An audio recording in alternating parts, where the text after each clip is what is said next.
Bienvenido a Palabras de Roble. Hoy, bajo las ramas de este roble que ha aprendido a esperar, te contamos la historia de Moisés.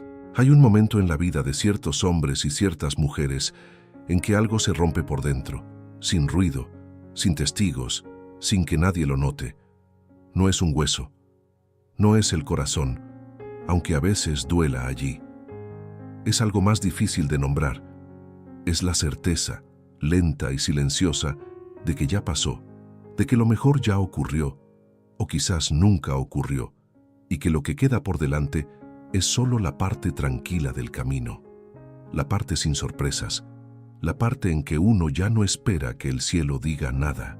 Quizás tú conoces ese momento, quizás ya lo has vivido, quizás estás en él ahora mismo. Hay una mañana que muchos recuerdan con una claridad extraña. No la mañana de una tragedia, ni la de un acontecimiento grande, sino una mañana ordinaria, de esas que no deberían marcar nada, en que uno se levantó, se miró en el espejo o miró por la ventana y sintió que el tiempo había pasado de una manera que no se puede deshacer, que los hijos ya son adultos, que los padres ya no están, que el cuerpo tarda más en responder, que los sueños de antes parecen pertenecerle a otra persona, a alguien más joven, a alguien con más tiempo por delante. Y en esa mañana, sin que nadie lo declare, algo en el interior susurra: ya es tarde. Hoy quiero hablarte de un hombre que escuchó ese susurro, que lo creyó durante años, que construyó una vida entera sobre esa convicción, y que una tarde, en el desierto, frente a un arbusto que ardía sin consumirse, descubrió que el susurro había mentido. Su nombre es Moisés, y cuando su historia más grande comenzó, tenía 80 años. Piénsalo un momento, no como dato histórico, sino como realidad humana. 80 años. Cuando Moisés se quitó las sandalias frente a la zarza ardiente, ya había vivido más tiempo del que viven la mayoría de los hombres de su época. Ya había enterrado sueños, ya había pagado errores que no tenían reparación posible. Ya había aprendido que hay cosas que se rompen para siempre y que el mundo no se detiene por eso. Ya había construido una vida pequeña, una vida tranquila, una vida que no pedía demasiado ni prometía demasiado. Tenía una esposa, tenía hijos, tenía un rebaño, tenía el ritmo conocido del desierto de Madián, sus piedras, su calor, sus silencios. Tenía todo lo que tiene un hombre cuando ha decidido, sin decirlo en voz alta, que ya no va a pedir más. Y fue entonces cuando el fuego habló, no antes, no a los 30, cuando tenía la fuerza y la posición y el palacio del faraón a su espalda, no a los 40, cuando huyó con el peso de un crimen sobre los hombros, no a los 60, cuando quizás todavía habría tiempo de aprender algo nuevo. Fue a los 80, en el desierto, con las manos de pastor y el corazón de un hombre que ya había dejado de esperar. ¿Por qué te cuento esto? Porque si hay algo que quiero que escuches hoy, que atraviese el ruido de todo lo que has vivido y llegue directo a ese lugar tuyo donde guardas las cosas que ya no te permites esperar, es esto. No te creas ese susurro, ese que dice que ya es tarde, que los mejores años ya pasaron, que lo que tenías que hacer ya debiste haberlo hecho, que a tu edad, con tu historia, con todo lo que cargas encima, el fuego no va a volver a hablar. Moisés también lo creyó, y estaba equivocado de una manera que cambió la historia del mundo.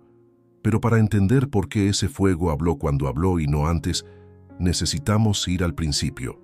Necesitamos ver de dónde venía este hombre.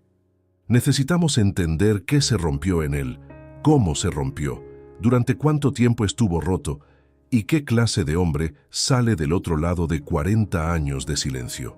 Porque Moisés no empezó a los 80 de la nada.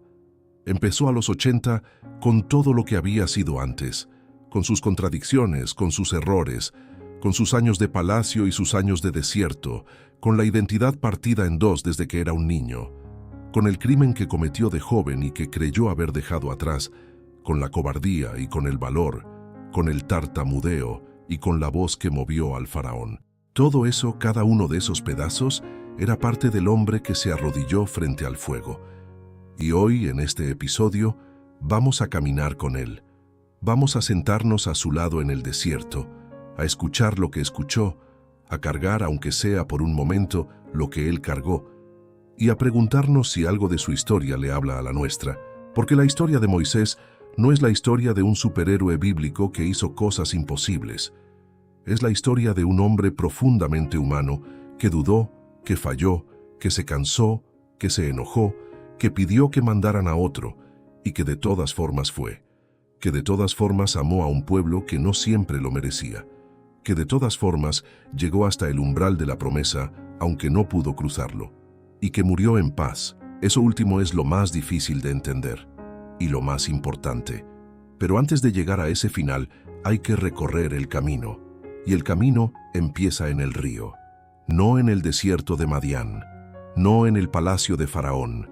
Empieza en una cesta de juncos, en el Nilo, con una madre que suelta a su hijo porque soltar era la única forma de salvarlo. Porque Moisés, antes de ser el libertador de Israel, fue un bebé abandonado en el agua por la mujer que más lo amaba en el mundo. Y hay algo en ese comienzo, algo en esa paradoja de ser salvado a través del abandono, que marcó todo lo que vino después, que marcó la manera en que amó, la manera en que dudó, la manera en que cargó el peso de otros sin poder nunca terminar de soltar el peso propio. En el capítulo siguiente vamos a entrar al palacio.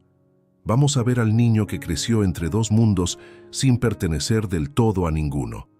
Vamos a entender por qué la identidad partida no es una herida que se cura, sino una tensión que se aprende a sostener, y cómo esa tensión fue al final exactamente lo que Dios necesitaba. Pero antes de seguir, quiero que te quedes con una sola pregunta. Solo una.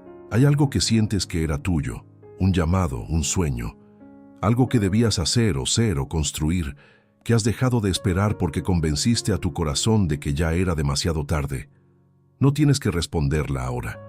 Solo déjala abierta, porque Moisés también pensó que era demasiado tarde, y el fuego pensó distinto.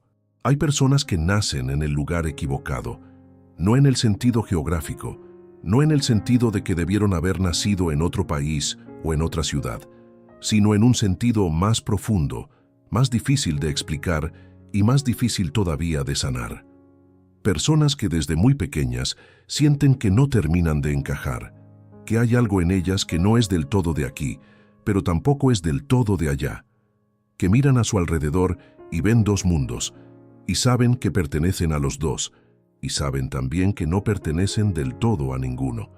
Esa es una de las soledades más silenciosas que existen, y Moisés la conoció desde el primer día de su vida. Para entender lo que fue Moisés, hay que entender primero lo que era Egipto. Egipto no era solo un lugar, era una idea. Era la civilización más poderosa del mundo conocido. Era el orden, la permanencia, el poder construido en piedra para que durara eternamente. Sus faraones no eran solo reyes, eran dioses que caminaban entre los hombres. Sus palacios eran el centro del universo. Sus leyes no se discutían, sus decretos no se apelaban. Y uno de esos decretos, el decreto del faraón que reinaba cuando Moisés nació, decía algo sencillo y terrible. Todos los niños varones hebreos que nazcan deben ser arrojados al Nilo. No había motivo compasivo detrás de esa orden, solo miedo. El faraón había visto cómo el pueblo hebreo crecía y se multiplicaba a pesar de la esclavitud, a pesar del trabajo forzado, a pesar de todo lo que se les imponía para quebrarlos. Y el miedo al esclavo que se multiplica es uno de los miedos más viejos del poder. Así que la respuesta fue la más brutal y la más simple. Si nacen varones, mueren. En ese mundo nació Moisés. Su madre se llamaba Jocabed. El texto bíblico la menciona casi de paso, con la brevedad con que se mencionan muchas veces las mujeres que hicieron cosas enormes. Pero lo que hizo Jocabed en esas primeras semanas de vida de su hijo merece detenerse. Lo escondió durante 3 meses. 3 meses con un recién nacido en una cultura donde los soldados buscaban exactamente eso, recién nacidos varones, en una comunidad de esclavos donde las paredes no guardan secretos. Y el miedo al castigo puede hacer que el vecino hable.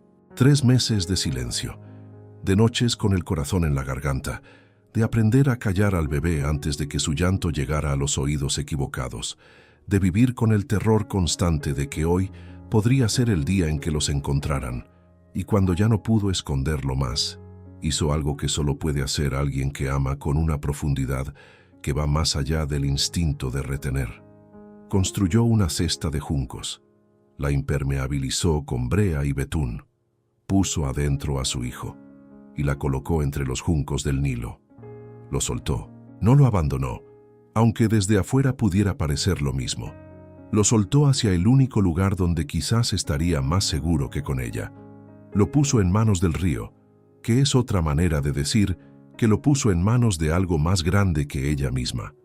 Y se fue, o casi se fue, porque el texto dice que Miriam, la hermana mayor de Moisés, se quedó a distancia, mirando, para ver qué pasaba, para no soltarlo del todo. Lo que pasó fue un milagro cotidiano, del tipo que no viene con rayos ni con truenos, sino con una mujer que baja al río en el momento exacto, la hija del faraón. El texto no le da nombre, aunque la tradición la ha llamado de distintas maneras a lo largo de los siglos. Solo dice que bajó a bañarse, que vio la cesta entre los juncos, que la mandó a buscar, que la abrió, que vio al niño llorando y que sintió compasión. Compasión, esa palabra tan pequeña que contiene tanto. Supo de inmediato que era un niño hebreo. No había manera de no saberlo. Y sin embargo, en lugar de cumplir el decreto de su propio padre, en lugar de hacer lo que el poder le ordenaba, eligió otra cosa. Eligió al niño. Y en ese momento Miriam, que había estado mirando desde lejos, se acercó con la naturalidad de los que actúan cuando hay que actuar, y le ofreció a la princesa conseguirle una nodriza hebrea para el bebé. La princesa aceptó. Miriam fue a buscar a Jocabed. Y así, en una de esas ironías que solo la vida sabe construir, con esa precisión que duele y consuela al mismo tiempo, la madre que soltó a su hijo para salvarlo, recibió de vuelta a ese hijo para amamantarlo, y encima le pagaron por hacerlo. El faraón, sin saberlo, financió la crianza del hombre que lo desafiaría. Pero hay algo en esta historia que generalmente no se dice, y que quiero decirte hoy, porque creo que es lo más importante. Moisés fue amamantado por su madre. ¿Cuánto tiempo? No lo sabemos con exactitud. Los niños en esa cultura eran amamantados durante varios años. Tiempo suficiente para que una madre le enseñara a su hijo quién era. Tiempo suficiente para que el idioma de los hebreos se le metiera en el cuerpo. Tiempo suficiente para que algo de su pueblo, su historia, su dolor, su fe, le entrara por la leche antes de entrarle por los años. Y después, ese mismo niño entró al palacio, entró al mundo del faraón, aprendió a escribir con los escribas de Egipto, aprendió la astronomía, la medicina, la arquitectura, la filosofía de los sacerdotes. Creció entre mármol y lino fino y el idioma del poder. Se convirtió en alguien que caminaba con la postura de los que mandan, que hablaba con la seguridad de los que nunca han tenido que pedir permiso. Pero en algún lugar adentro guardaba otra cosa, una lengua que no era la del palacio, un pueblo que trabajaba bajo el sol, mientras él aprendía bajo techo, una historia que nadie del palacio conocía, o que conocían pero preferían ignorar. Moisés era al mismo tiempo hijo del faraón e hijo de los esclavos. Y eso no es una ventaja, no al principio. Al principio, eso es una herida. Doña Luisa tiene 78 años y nació en un pueblo pequeño del interior, pero se crió en la ciudad porque su madre emigró cuando ella tenía 6 años. Me contó que durante toda su infancia sintió que no era del todo de ningún lugar. En el pueblo la llamaban la de la ciudad, en la ciudad la llamaban la del campo, y ella dice que pasó décadas tratando de decidir quién era, cuál de las dos versiones de sí misma era la verdadera, cuál era la que tenía que borrar para poder ser completa. Hasta que su hija, ya adulta, le dijo algo que la cambió. Le dijo: «Mamá, vos no sos mitad de cada cosa, sos entera de las dos». Doña Luisa dice que tardó varios años más en entenderlo de verdad, pero que cuando lo entendió, sintió que algo que había cargado durante más de 70 años finalmente encontró dónde apoyarse, entera de las dos. Eso es lo que era Moisés. aunque tardó décadas en saberlo. No era la mitad hebrea más la mitad egipcia. Era todo lo hebreo y todo lo egipcio al mismo tiempo. El que entendía el poder desde adentro y el que entendía el dolor desde adentro. El que hablaba el idioma de los que mandan y el que llevaba en el cuerpo el idioma de los que sufren. Y esa identidad que parecía una fractura, iba a ser exactamente lo que se necesitaba para lo que venía. Pero antes de que pudiera ser eso, tuvo que pasar por el momento en que la fractura se hizo visible. El momento en que Moisés vio a un egipcio golpear a un hebreo.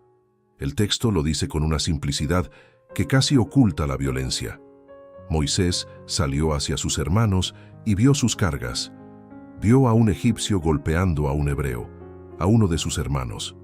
Miró a uno y otro lado. No había nadie, y mató al egipcio, y lo escondió en la arena.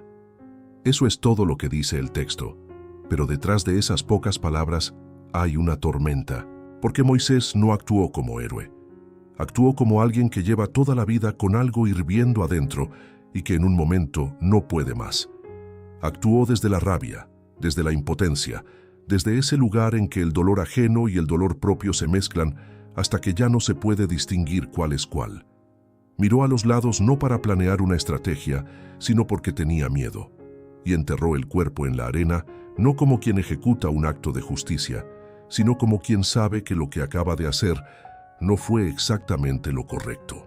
Fue un acto humano, demasiado humano, el acto de alguien que todavía no sabe cómo traducir lo que siente en algo que sirva, que construya, que dure. Y al día siguiente, cuando intentó separar a dos hebreos que peleaban, uno de ellos le dijo algo que lo desarmó por completo. Le dijo: ¿Quién te puso a ti por jefe y juez sobre nosotros? ¿Piensas matarme como mataste al egipcio? El secreto había salido, y Moisés tuvo miedo, y huyó. Huyó hacia el desierto de Madián. Huyó de Egipto, del palacio, del faraón que ahora quería su cabeza. Huyó de los hebreos que no lo reconocían como suyo. Huyó de la identidad partida que no había sabido resolver. Huyó hacia el único lugar donde quizás nadie sabía quién era, donde quizás podía empezar desde cero, donde quizás el peso de los dos mundos se aliviaría un poco bajo el cielo abierto del desierto. Y allí, junto a un pozo, conoció a Séfora y se quedó. Y pasaron 40 años. 40 años de pastor, 40 años de desierto, 40 años de un hombre que había vivido en el palacio más poderoso del mundo, cuidando ovejas bajo el sol. ¿Qué pasa en 40 años de silencio? Eso es lo que vamos a explorar en el capítulo siguiente. Porque esos 40 años no fueron un paréntesis, no fueron el tiempo perdido antes de que empezara la historia real. Fueron el tiempo en que Moisés se convirtió en el hombre que podía hacer lo que estaba a punto de ser llamado a hacer. El desierto no lo castigó, lo preparó. Pero eso, y todo lo que significa para los años que tú también has pasado esperando, sin saber que estabas siendo preparado, lo vemos en el capítulo 3. Hay una clase de silencio que no se elige. No es el silencio del retiro espiritual, ni el silencio de la contemplación voluntaria, ni el silencio del que decide apartarse del mundo por sabiduría o por paz. Es el silencio al que uno llega porque ya no queda otro lugar a donde ir. El silencio que no es un destino sino una consecuencia. El silencio que huele a derrota, aunque con los años, si uno aprende a mirarlo de otra manera, pueda oler también a algo distinto. A tierra húmeda después de la lluvia, a madera vieja que todavía sostiene, a pan que se hizo despacio. Moisés llegó al desierto de Madián como llegan muchos al lugar donde finalmente se quedan, huyendo. No con un plan, no con una visión, no con la certeza de que allí iba a encontrar algo que valiera la pena. Llegó porque el mundo que conocía se había cerrado detrás de él como una puerta que no tiene manija por el otro lado, y se quedó 40 años. 40 años es un número que el texto bíblico usa con una frecuencia que no es casual. 40 días de lluvia en el diluvio, 40 días de Moisés en el monte Sinaí, 40 años de Israel en el desierto, 40 años de Moisés en Madián antes de la zarza. En la mentalidad hebrea, El 40 no es solo una cantidad. Es una unidad de tiempo completo. Es el tiempo que tarda algo en transformarse de verdad. No el tiempo de un cambio superficial, no el tiempo de una resolución de año nuevo que dura 3 semanas, sino el tiempo de una transformación que llega hasta los huesos, que cambia la manera de caminar, que cambia lo que uno espera del mundo y lo que el mundo puede esperar de uno. 40 años en el desierto de Madián. ¿Qué hizo Moisés durante esos 40 años? El texto es escueto, como suele ser el texto bíblico cuando describe las cosas que más importan. Dice que Moisés llegó a Madián, que se sentó junto a un pozo, que ayudó a las hijas de un sacerdote llamado Jetro cuando unos pastores las molestaban, que Jetro lo invitó a comer, que Moisés se quedó a vivir con ellos, que se casó con Séfora, la hija de Jetro, que tuvieron un hijo al que Moisés llamó Gersón, que significa extranjero en tierra ajena. Extranjero en tierra ajena. Ese es el nombre que Moisés le puso a su hijo. No el nombre de una esperanza, no el nombre de un sueño, el nombre de lo que era. El nombre de un hombre que ya no esperaba pertenecer. Pero había algo más que Moisés hacía en Madián. Cuidaba ovejas. El hombre que había crecido en el palacio del faraón. El que había aprendido con los mejores maestros de Egipto. El que conocía la escritura, la arquitectura, las leyes, la diplomacia. El que había tenido sirvientes. El que había comido en mesas de piedra pulida con vajilla de oro. El que había dormido bajo techos sostenidos por columnas que eran en sí mismas obras de arte.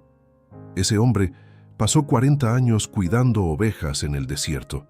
Y aquí es donde la historia puede leerse de dos maneras muy distintas, y la manera en que la leamos dice mucho sobre cómo leemos nuestra propia vida. La primera lectura es la del fracaso. El hombre que pudo ser todo y terminó siendo pastor, el que tuvo acceso al poder más grande de su mundo, y lo perdió todo por un acto de violencia impulsivo. El que prometía tanto y no llegó a nada. La vida que se torció en el peor momento y nunca volvió a enderezarse. La segunda lectura es la de la preparación. El hombre que necesitaba conocer el desierto para poder guiar a otros por el desierto. El que necesitaba aprender la paciencia de las ovejas para poder tener paciencia con un pueblo que iba a ser mucho más difícil de guiar que cualquier rebaño. El que necesitaba vaciarse de la soberbia del palacio para poder recibir algo que no cabe en los que creen que ya lo saben todo. Ambas lecturas son verdaderas. Ese es el punto. Porque el desierto de Madián fue al mismo tiempo el lugar donde Moisés falló y el lugar donde Moisés fue formado. No fue uno primero y después el otro. Fue los dos a la vez, entretejidos de una manera que solo se entiende mirando hacia atrás, nunca mientras se está adentro. Y eso es exactamente lo que hace tan difícil estar en el propio desierto. Que mientras estás en él, no puedes saber si estás siendo castigado o preparado. No puedes saber si los años que pasan son años perdidos o años que se están convirtiendo en algo que todavía no puedes ver. No puedes saber si el silencio es el silencio del olvido o el silencio antes de algo que va a cambiar todo. Solo puedes seguir cuidando las ovejas. Solo puedes seguir haciendo lo que está frente a ti, el día que tienes, el trabajo que tienes, las personas que tienes cerca, sin saber todavía para qué te está sirviendo todo eso. Don Héctor tiene 81 años y pasó 20 años haciendo un trabajo que no era el que había soñado. Estudió para maestro, pero la vida lo llevó a trabajar en una ferretería, primero como empleado, después como encargado, durante 2 décadas. Me contó que durante mucho tiempo lo vivió como una derrota, como el signo visible de todo lo que no había podido ser. Pero dice que en esa ferretería aprendió a escuchar, que la gente llegaba a comprar un tornillo y terminaba contándole cosas. Problemas de la casa, problemas de la familia, problemas que no tenían nada que ver con ningún tornillo, y él escuchaba, y a veces decía algo, y a veces solo escuchaba. Cuando a los 62 años pudo retirarse y volvió a dar clases, esta vez como voluntario en un programa para adultos mayores, descubrió algo que no esperaba. Descubrió que era el mejor maestro que había sido en su vida, que tenía una paciencia que no había tenido a los 20, que sabía llegar a la gente de una manera que no había sabido antes, que 20 años de escuchar en una ferretería lo habían convertido en alguien que los libros de pedagogía no habrían podido formar. El desierto lo había preparado, aunque durante 20 años él creyó que lo estaba desperdiciando. Moisés, en el desierto de Madián, estaba aprendiendo cosas que no sabía que estaba aprendiendo. Estaba aprendiendo la geografía del desierto, cada sendero, cada fuente de agua, cada roca que da sombra, cada corriente de aire que anuncia tormenta.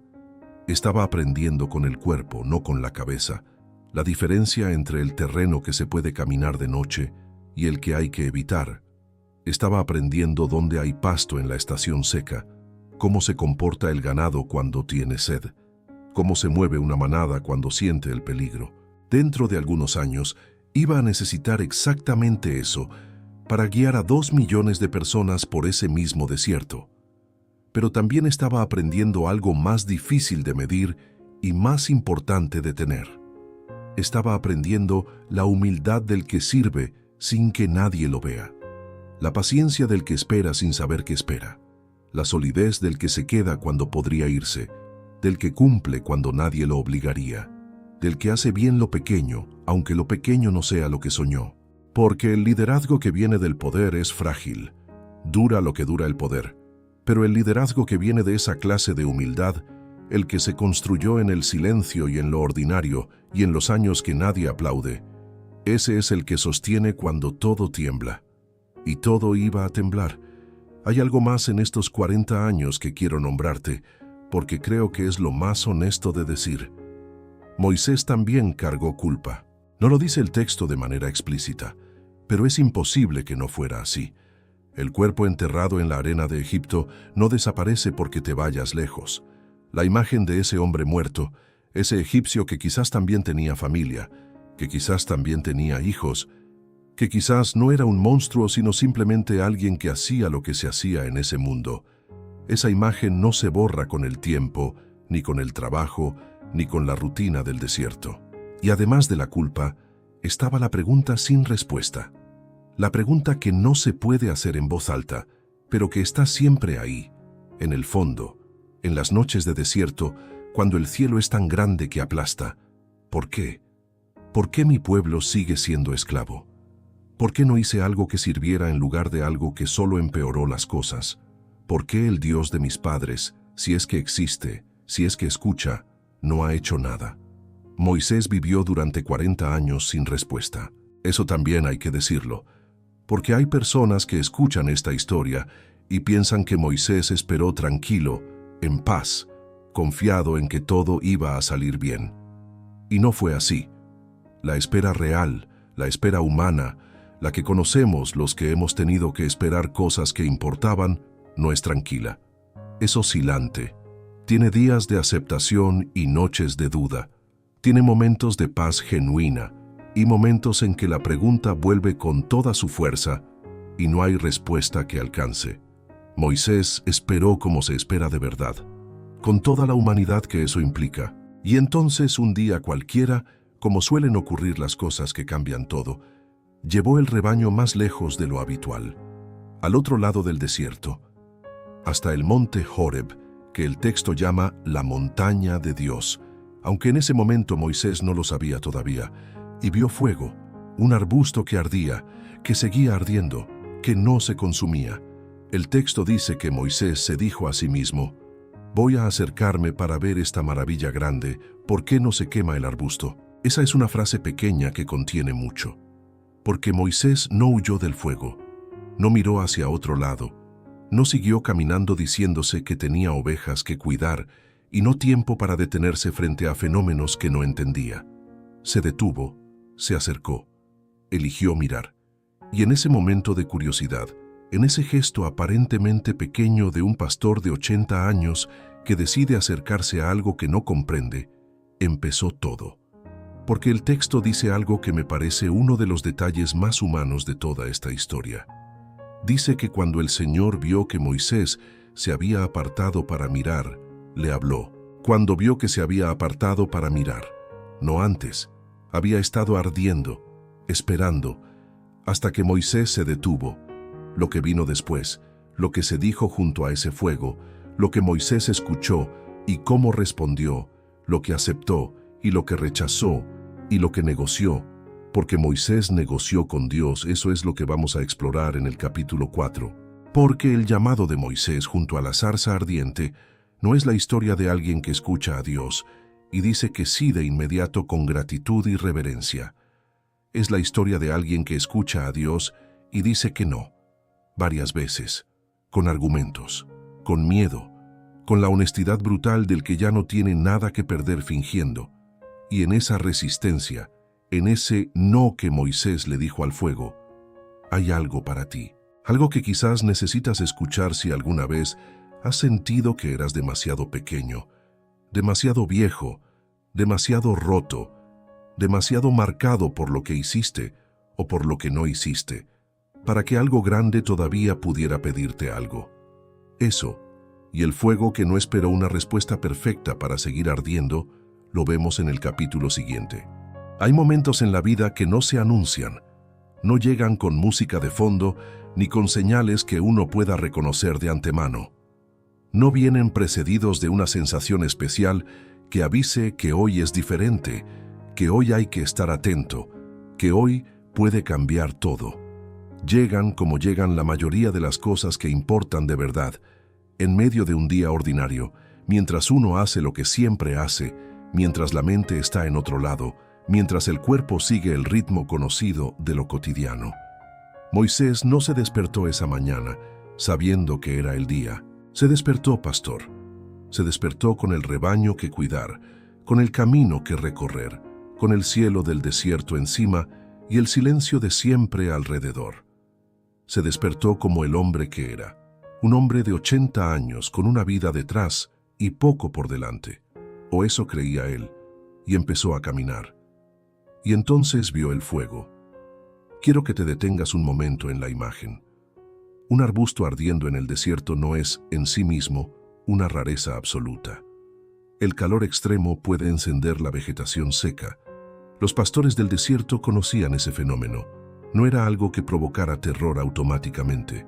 Lo que hizo que Moisés se detuviera no fue el fuego. Fue que el arbusto no se consumía. Ardía, seguía ardiendo, y no se apagaba ni se destruía. Las ramas no se carbonizaban, las hojas no desaparecían. El fuego estaba ahí, vivo, real, visible, pero no hacía lo que el fuego siempre hace. Y Moisés, como ya dijimos, eligió acercarse. Ese detalle me parece crucial, porque en ese momento Moisés tenía la opción de seguir caminando. Tenía ovejas que atender, tenía una rutina que lo esperaba, tenía 80 años, y la clase de cansancio que no es solo físico, sino también el cansancio de haber esperado demasiado tiempo cosas que nunca llegaron.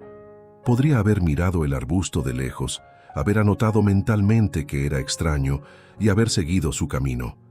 Pero se detuvo y se acercó, y cuando lo hizo, escuchó su nombre. El texto dice que Dios lo llamó desde el fuego, Moisés, Moisés, con el nombre repetido 2 veces, que en la tradición hebrea es la forma de llamar a alguien con urgencia y con ternura al mismo tiempo, no una vez, como quien da una orden, 2 veces, como quien quiere asegurarse de que la persona sepa que el llamado es personal, que es a ella, que no se equivocó de dirección. Moisés respondió, «Heme aquí, estoy aquí». Una respuesta corta, directa, sin adornos. La respuesta del que no sabe todavía qué se le va a pedir, pero que de momento está presente. Y entonces vino la primera instrucción. Quítate las sandalias porque el lugar donde estás es tierra santa. Quítate las sandalias. Es una imagen que tiene que ver con el cuerpo antes de tener que ver con la teología. Las sandalias son la barrera entre la planta del pie y el suelo. Son lo que nos separa de la tierra que pisamos. Quitárselas es un gesto de vulnerabilidad, de apertura, de reconocimiento de que uno no está en control de lo que está por pasar. Es pararse en el suelo con todo lo que uno es, sin protección adicional, sin la capa de cuero que amortigua el contacto. Moisés se las quitó y escuchó lo que siguió. Lo que Dios le dijo junto a la zarza Es uno de los textos más densos y más hermosos del libro del Éxodo. Le dijo que había visto la aflicción de su pueblo en Egipto, que había escuchado su clamor, que conocía sus sufrimientos, que había bajado para librarlos de la mano de los egipcios y sacarlos de esa tierra hacia una tierra buena y espaciosa. He visto, he escuchado, conozco. 3 verbos que en la boca de Dios, después de 400 años de esclavitud, después de generaciones de sufrimiento, después de tanto silencio que parecía abandono, son casi imposibles de recibir sin quebrarse. No me olvidé. Estaba mirando. Sé lo que les hicieron, y entonces vino la parte que cambió todo para Moisés. Ven, te enviaré al faraón para que saques a mi pueblo, los hijos de Israel, de Egipto.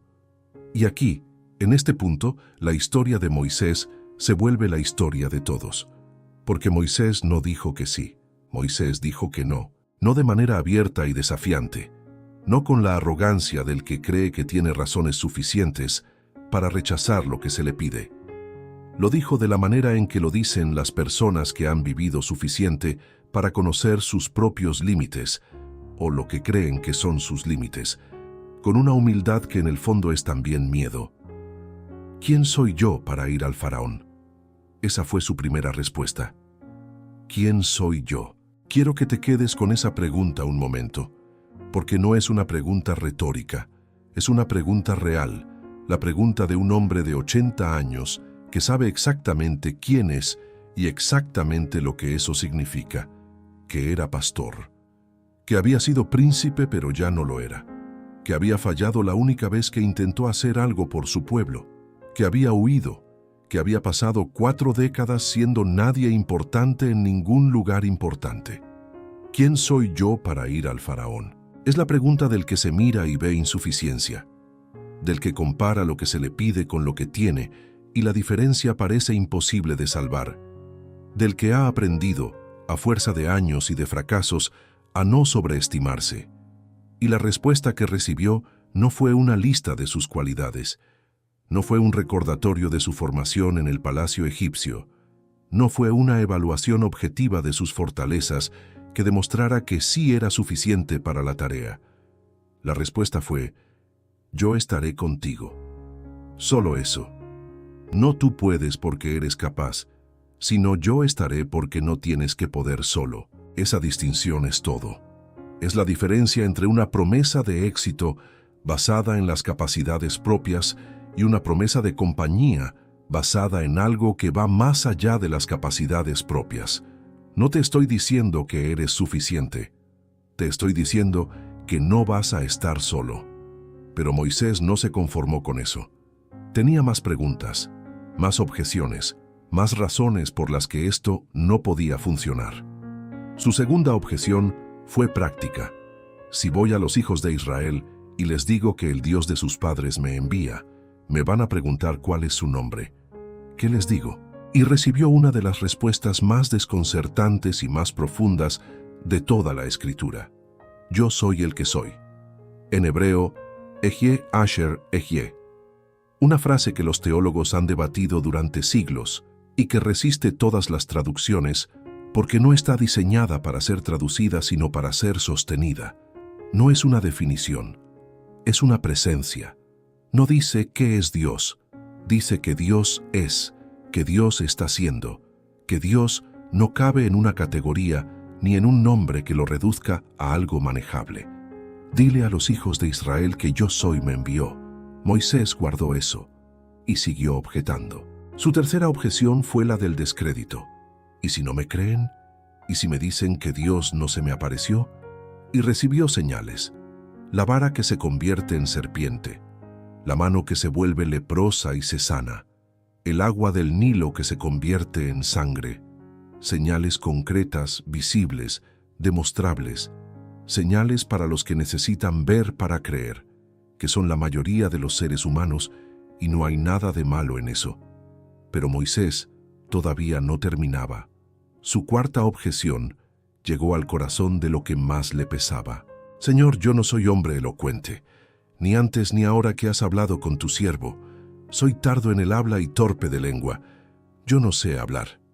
el libertador de Israel, el hombre que iba a pararse frente al faraón más poderoso del mundo y exigirle que soltara a 2 millones de esclavos, dijo que no sabía hablar. La tradición interpreta esto de distintas maneras. Algunos dicen que Moisés tartamudeaba, otros que hablaba con acento hebreo después de años en el desierto y sentía que ya no dominaba el egipcio con la fluidez del palacio. Otros que simplemente era un hombre de acción y de silencio, no de discursos, y que eso lo aterraba. Lo que importa no es la causa específica, lo que importa es lo que significa. Moisés le estaba diciendo a Dios: la herramienta principal que necesitas para este trabajo es precisamente lo que a mí me falta. Y aquí viene algo que el texto registra con una honestidad que me parece extraordinaria. Dice que el Señor se encendió en ira contra Moisés. Dios se enojó, no con una ira destructiva, no con una ira que rechaza o abandona, pero sí con la ira real del que ha dado todas las garantías posibles y sigue encontrando resistencia. Como un padre que ha explicado pacientemente algo a su hijo por 4ª vez y ve que el hijo sigue sin moverse. Y aún en ese enojo, la respuesta fue una solución, no un castigo. No está Aarón tu hermano, el levita. Él puede hablar bien. Él saldrá a recibirte y cuando te vea se alegrará en su corazón. Tú le hablarás y pondrás las palabras en su boca. Él hablará al pueblo por ti. No te voy a cambiar. No te voy a reemplazar. Voy a darte lo que necesitas para que puedas hacer lo que te pido. Y entonces, finalmente, Moisés se levantó, no con entusiasmo desbordante, no con la certeza absoluta de que todo iba a salir bien, no con el fuego del converso reciente que todavía no sabe lo que viene.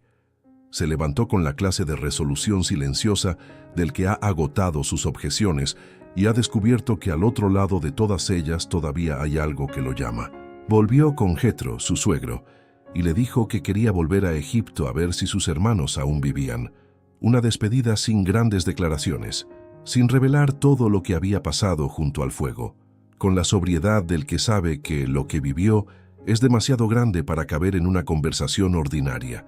Y Jetro le dijo: ve en paz, ve en paz. 3 palabras que son una bendición y una despedida, y una puerta que se abre. Moisés tomó su vara, llamó a su esposa y a sus hijos, y emprendió el regreso a Egipto. A los 80 años, después de 40 años de silencio, con el miedo todavía en el cuerpo y la voz del fuego todavía en los oídos, fue: antes de seguir, necesito detenerme aquí contigo. Porque si hay algo en esta historia que quiero que llegue a ese lugar tuyo, donde guardas las cosas que ya no te permites esperar, es esto. Moisés no dijo que sí porque se sintió listo. Dijo que sí después de decir que no 4 veces. Dijo que sí con el miedo encima. Dijo que sí sin tener todas las respuestas. Dijo que sí a los 80 años, con un historial que incluía fracaso y huida, y 4 décadas de anonimato. Y eso fue suficiente. No la valentía perfecta, no la fe sin dudas, no el entusiasmo del que no ha vivido suficiente para saber lo que puede salir mal, solo el sí frágil y humano del que ya no encuentra razones para seguir diciendo que no. Ese sí es el que mueve montañas, no el sí fácil, el sí que costó.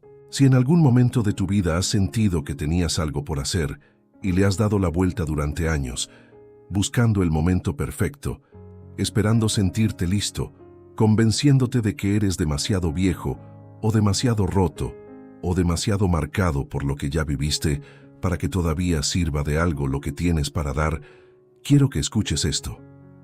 El fuego no esperó que Moisés se sintiera listo. El fuego ardió hasta que Moisés se acercó, y cuando Moisés se acercó, el fuego habló. No antes, no después. En el momento en que eligió detenerse y mirar, hay algo frente a ti que lleva tiempo ardiendo y al que todavía no te has acercado porque no te sientes suficiente. Una conversación pendiente, un paso que sabes que tienes que dar, algo que sabes con esa certeza que no necesita argumentos, que todavía te está esperando. El fuego sigue ardiendo y no se consume. Si este relato está tocando algo en ti, Si sientes que estas palabras llegaron en el momento justo, te pido que lo compartas con alguien que también pueda necesitarlas. Un familiar, un amigo, alguien que esté en su propio desierto y que quizás todavía no sabe que el fuego está ardiendo para él también. Dale like a este video, suscríbete a Palabras de Roble si todavía no lo has hecho y sobre todo, comparte, porque las historias que sanan no deben quedarse en un solo corazón. En el capítulo siguiente vamos a ver lo que nadie cuenta sobre los años que siguieron, porque Moisés liberó a Israel, sí, pero liberar no fue un momento, fue décadas, décadas de un hombre que cargó sobre sus hombros los problemas, las quejas, las rebeliones y la ingratitud de 2 millones de personas que a veces preferían la esclavitud conocida a la libertad desconocida. Y lo que eso le hizo por dentro, lo que significa amar a personas que no siempre te lo agradecen, lo que cuesta seguir yendo cuando el cansancio ya no es solo físico, y qué le da a un hombre la fuerza para seguir sosteniendo lo que parece insostenible. Eso y mucho más en el capítulo 5. Hay una clase de cansancio que no tiene nombre preciso. No es el cansancio del que trabajó duro todo el día y necesita dormir. No es el cansancio del que está enfermo y espera sanar. No es siquiera el cansancio del duelo, que es pesado pero tiene una forma reconocible, un origen claro, un nombre que ponerle. Es el cansancio del que lleva a otros, el cansancio del que está siempre disponible, del que resuelve lo que otros no pueden resolver, del que sostiene lo que caería si él se apartara, del que ha convertido el cuidado de los demás en el centro de su vida, no por obligación externa, sino porque algo adentro no le permite hacer otra cosa, porque ese es el tipo de persona que es, porque abandonar no está en su vocabulario, aunque a veces lo desee. Ese cansancio no se cura con una noche de sueño, se acumula en capas, se asienta en los huesos, se instala en esa parte del cuerpo donde uno guarda la reserva de lo que todavía puede dar y va vaciando esa reserva, despacio, sin que uno lo note del todo, hasta que un día uno se da cuenta de que está dando desde un lugar que ya no tiene nada. Moisés conoció ese cansancio mejor que nadie. Volvamos a Egipto. Lo que Moisés vivió desde que se paró frente al faraón hasta que el pueblo cruzó el Mar Rojo es la parte que todos conocen. Las plagas, la negativa del faraón, la noche del Cordero Pascual, el éxodo, el cruce del mar, el ejército egipcio tragado por las aguas. Es una historia tan grande, tan llena de imágenes que impactan, que a veces la contamos como si fuera solo eso, una serie de milagros espectaculares, y perdemos de vista lo que había debajo de cada uno de esos milagros. Lo que había debajo era un hombre que volvió a Egipto después de 40 años, que se presentó ante los ancianos de Israel con señales y palabras, y el pueblo creyó, y el pueblo adoró. Que fue con Aarón ante el faraón y dijo las palabras más peligrosas que podían decirse en ese mundo: «Deja ir a mi pueblo». Y el faraón dijo que no, y siguió diciendo que no. Una y otra vez durante cada una de las 10 plagas, el faraón dijo que no, o dijo que sí, y después cambió de opinión, o negoció y después incumplió, o prometió y después endureció el corazón, que es la expresión que usa el texto y que en la experiencia humana se llama de muchas maneras: miedo al cambio, aferro al poder, incapacidad de soltar lo que uno cree que le pertenece, aunque el costo de retenerlo destruya todo lo demás. Y en cada uno de esos no, Moisés tenía que volver al pueblo. Tenía que volver a los esclavos que lo habían visto ir con esperanza y que lo veían volver sin resultado.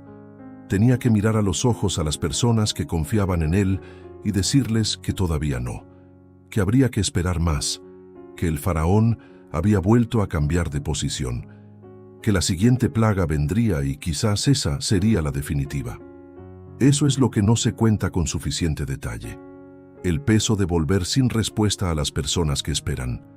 Pero eso era solo el principio, porque cuando el pueblo finalmente salió de Egipto, cuando el mar se abrió y las aguas volvieron, y el ejército del faraón quedó atrás, cuando por fin estaban libres, cuando por fin el horizonte era abierto y la promesa estaba al frente, ocurrió algo que en retrospectiva es comprensible, y en el momento debió haber sido devastador. El pueblo empezó a quejarse, no al cabo de meses, no después de años de dificultades acumuladas. A los 3 días de haber salido de Egipto, cuando llegaron a un lugar llamado Mara y el agua era amarga y no podían beberla, el pueblo murmuró contra Moisés. Murmuró. Esa palabra del texto bíblico es una de las más cargadas de toda la historia del Éxodo. No es una queja directa, honesta, cara a cara. Es el murmullo que circula entre la gente, el comentario que no se dice de frente, la semilla del descontento que se planta en el colectivo y crece sin que nadie la firme. ¿Qué beberemos? Eso dijeron. No, gracias por sacarnos. No recordamos lo que era la esclavitud. No reconocemos que 3 días atrás no teníamos nada de esto. Solo, ¿qué beberemos? Y Moisés no respondió con un discurso. No les recordó las plagas ni el mar abierto, ni los milagros que acababan de vivir. Hizo lo único que podía hacer en ese momento. Clamó al Señor, y el Señor le mostró un árbol, y Moisés lo arrojó al agua, y el agua se volvió dulce. Si eso hubiera sido un episodio aislado, quizás la historia podría contarse de otra manera, pero no fue un episodio aislado.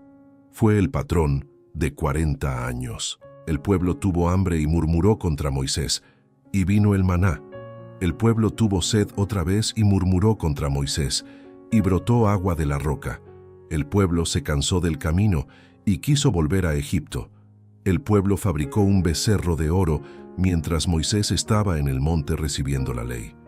El pueblo lloró porque extrañaba la carne de Egipto, las cebollas, los pepinos, el pescado que comían gratis, y recordó la esclavitud como si hubiera sido un banquete en lugar de un tormento.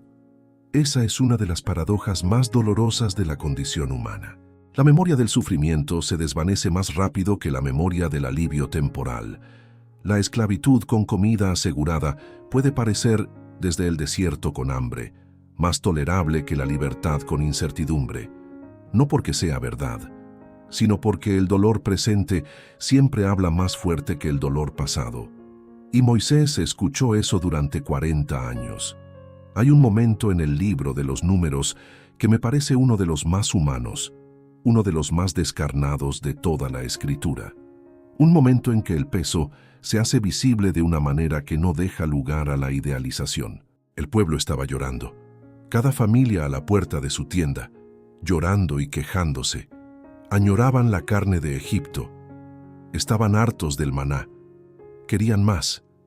Y el texto dice que Moisés escuchó al pueblo llorando por sus familias y que la ira del Señor se encendió mucho y que también Moisés se angustió en gran manera.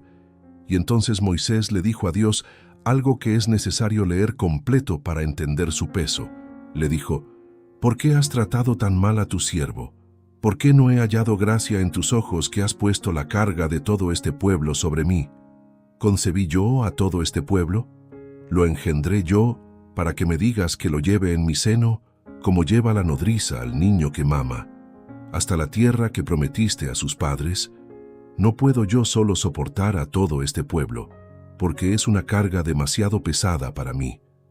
Esa es la voz del agotamiento real, no la queja del perezoso, no el llanto del que no quiere asumir responsabilidades, la voz del que ha dado todo lo que tenía y ha llegado al límite donde ya no hay más que dar, y tiene la honestidad y la confianza suficiente para decirlo sin adornos.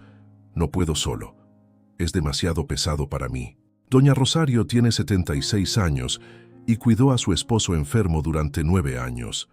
Me contó que al principio lo hacía con amor y con paciencia y con la certeza de que era lo correcto. Que los primeros años encontraba la fuerza en algún lugar que no sabía nombrar exactamente, pero que estaba ahí cuando la necesitaba. Pero que con el tiempo, lentamente, fue sintiendo que ese lugar se vaciaba. Que llegaba la mañana y antes de levantarse ya estaba cansada. Que sonreía para afuera y por adentro algo se había apagado. Dice que nunca se lo dijo a nadie durante años. Que sentía que si lo decía en voz alta era como traicionar a su esposo, como admitir que no era suficientemente buena, suficientemente fuerte, suficientemente amorosa. Hasta que una noche, sola en la cocina mientras él dormía, Lloró durante 1 hora sin poder parar. Y en ese llanto, dice que sintió algo extraño. No alivio exactamente, sino como si al soltar el peso por un momento, aunque fuera en el silencio de la cocina sin testigos, el peso se hiciera un poco más posible de volver a levantar. Dice que aprendió algo esa noche, que cambió los años que siguieron. Aprendió que sostener a otros no significa no quebrarse nunca. Significa quebrarse en el lugar correcto, con honestidad, y volver a levantarse. Moisés también aprendió eso. La respuesta que recibió a su clamor no fue un reproche. No fue, eres el elegido, aguanta. No fue, no tienes derecho a cansarte después de todo lo que te he dado. Fue una respuesta práctica, concreta, que reconocía la validez del límite que Moisés había nombrado. Reúne a 70 hombres de los ancianos de Israel, y pondré del espíritu que está en ti sobre ellos, y llevarán contigo la carga del pueblo, y no la llevarás tú solo. No la llevarás tú solo. Esa es la respuesta al agotamiento del que cuida. No aguanta más. Busca quien pueda ayudarte a sostener lo que es demasiado pesado para un solo par de manos. Y aquí está una de las lecciones más difíciles y más necesarias de esta historia. Moisés, el hombre más humilde de la tierra según el mismo texto bíblico, tuvo que aprender que la humildad no es solo reconocer las propias limitaciones, es también aceptar ayuda. Es también dejar que otros carguen con parte del peso. Es también confiar en que el trabajo que uno empezó no morirá si uno suelta una parte de él. Eso es muy difícil para el que lleva, para el que ha construido su identidad alrededor del cuidado de otros, para el que siente que si afloja algo, se rompe, para el que ha cargado tanto durante tanto tiempo que ya no sabe quién es si no está cargando. Pero hay algo más en esta historia del peso del pueblo que quiero nombrarte, porque creo que es lo más importante. Moisés no dejó de amar al pueblo porque el pueblo fuera difícil. Eso es lo que más me detiene cuando leo esta historia. El pueblo lo criticó, lo cuestionó. Prefirió la esclavitud a la libertad que él les ofrecía. Fabricó ídolos mientras él estaba recibiendo la ley para ellos. Lo acusó de haberlos sacado de Egipto para morir en el desierto. Lo amenazó con apedrearlo. Eligió a un sustituto cuando creyó que Moisés tardaba demasiado. Y Moisés siguió yendo, siguió intercediendo. Siguió subiendo al monte, siguió bajando con instrucciones y con esperanza. Siguió levantando las manos cuando hacía falta y necesitando que otros se las sostuvieran cuando ya no podía. Siguió amando a ese pueblo con un amor que no dependía de que el pueblo lo mereciera. ¿Por qué? Creo que la respuesta está en ese momento junto a la zarza. En el momento en que Dios le dijo que había visto la aflicción de su pueblo, que había escuchado su clamor, que conocía sus sufrimientos. Moisés había escuchado eso, lo había recibido, y en algún lugar profundo había hecho suyo ese mirar con compasión antes que con juicio. Había aprendido a ver al pueblo no como era en su peor momento, sino como era en su más profunda necesidad. Y eso cambió todo. No hizo el peso más ligero, pero le dio sentido. Hay personas en tu vida que son difíciles de amar. No lo digo como acusación, lo digo como reconocimiento de algo que todos vivimos y pocos decimos en voz alta. Hay personas a las que amamos que no siempre nos lo agradecen. Hay hijos que critican, hay padres que no entienden, hay cónyuges que en ciertos momentos parecen ir exactamente en la dirección contraria a todo lo que uno necesita. Hay hermanos que juzgan, hay amigos que fallan en el momento en que más se los necesita. Y a veces, en medio de todo eso, uno sigue yendo, sigue llamando aunque no le contesten siempre, sigue preparando la comida aunque no siempre la agradezcan, sigue estando aunque el estar cueste, sigue sosteniendo aunque los que sostiene no sepan o no quieran saber el peso que implica sostenerlos. Si eso te describe, si reconoces en tu vida esa clase de amor que da sin recibir siempre, que sigue sin que nadie lo obligue, que carga sin quejarse, aunque por adentro el cansancio sea real, quiero que escuches esto. Lo que haces importa, aunque no lo vean, aunque no lo agradezcan, aunque los años pasen y el resultado no sea lo que esperabas. Lo que haces importa de una manera que va más allá de lo que puedes medir, más allá de lo que puedes ver, más allá del reconocimiento que recibes o no recibes. Moisés no supo lo que su amor al pueblo significaría hasta mucho después. En algunos sentidos, no lo supo nunca en vida. No vio el resultado final. No llegó a la tierra prometida. No presenció el momento en que todo lo que cargó dio su fruto completo, pero lo cargó igual. Y eso al final es lo que hace que su historia todavía se cuente. En el capítulo siguiente vamos a ver el momento en que Moisés falló. No el fallo de la juventud, el egipcio muerto en la arena que ya conocemos, sino el fallo de la madurez, el que ocurrió cuando ya era el líder probado, el que había hecho todo bien durante décadas, el que debería haber sabido mejor, el momento en que golpeó la roca. Y lo que ese momento nos dice sobre los errores que cometemos cuando el cansancio ha vaciado las reservas y la ira encuentra la grieta que siempre estuvo ahí, sobre la misericordia que no abandona aunque sí tiene consecuencias, y sobre lo que hace un hombre cuando descubre que su error le ha costado exactamente lo que más quería. Eso, en el capítulo 6. Hay errores que se cometen de joven y se entienden de joven. Son los errores de la inexperiencia, de la impulsividad, de no haber vivido suficiente todavía para saber lo que cuesta cierta clase de decisiones. Son los errores que duelen, pero que el mundo, con cierta generosidad, tiende a disculpar con una frase que lo dice todo. Era joven, no sabía lo que hacía. Y esa explicación no borra las consecuencias, pero les da un marco, les da un lugar donde vivir que no aplasta todo lo demás. Pero hay otra clase de error, el error del hombre formado, del que ya vivió suficiente, del que conoce sus propias sombras porque las ha visto actuar antes y ha aprendido, o creía haber aprendido, a reconocerlas antes de que hagan daño.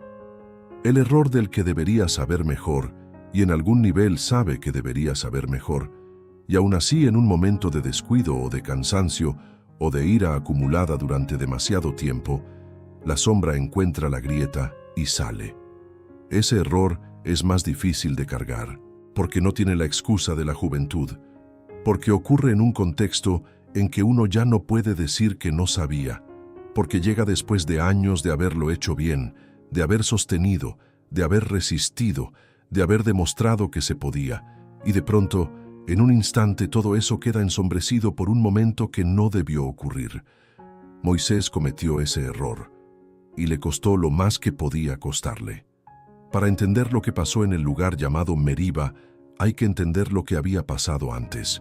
Habían transcurrido casi 40 años desde la salida de Egipto, 40 años de desierto, 40 años de maná y de quejas y de subir al monte y bajar del monte y mediar entre el pueblo y Dios y entre el pueblo y sí mismo.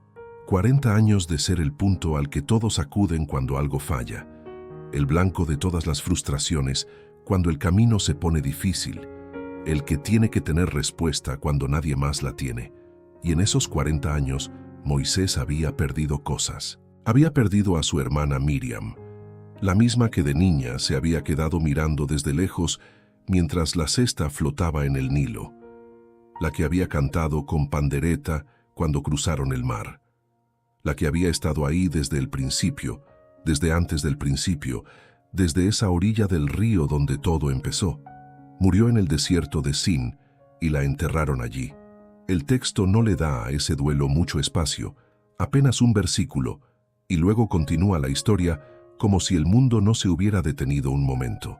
Pero los duelos que el texto no desarrolla no son duelos que no ocurrieron.